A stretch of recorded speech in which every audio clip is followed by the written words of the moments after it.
Good morning. So we are, it is storm day, and so those are the things that we're going to continue to watch.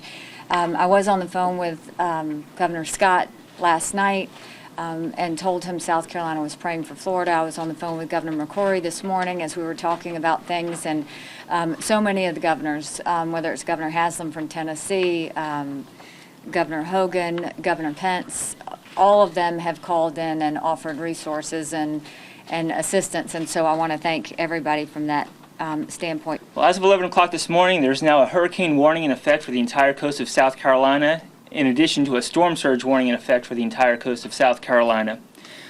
Matthew is still a Category 3 hurricane with winds of 120 miles per hour, and it's currently brushing the east coast of Florida.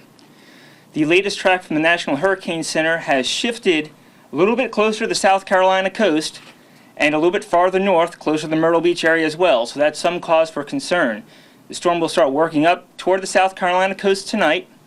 It's expected to move just along, potentially even making landfall somewhere along the South Carolina coast sometime during the day tomorrow, and then start moving away later tomorrow night. So given this track, we have significant concerns in terms of impacts to the state. I think one of the greatest impacts would be the threat for storm surge. Right now, we're looking at the potential for disastrous and life-threatening storm surge inundation along the coast. It's especially true for the central and southern part of the coast, down, across Charleston, down near Beaufort. In a worst-case scenario, if this storm makes landfall, storm surge inundation, so that's how high the water will get above normally dry ground, could be over 8 feet. That is a lot of water. The hurricane coming in at high tide would be a worst-case scenario. It's just going to bring that much water inland, so certainly that would be a concern, and we have to pay close attention to the timing of the strongest winds and the nearest approach of the hurricane.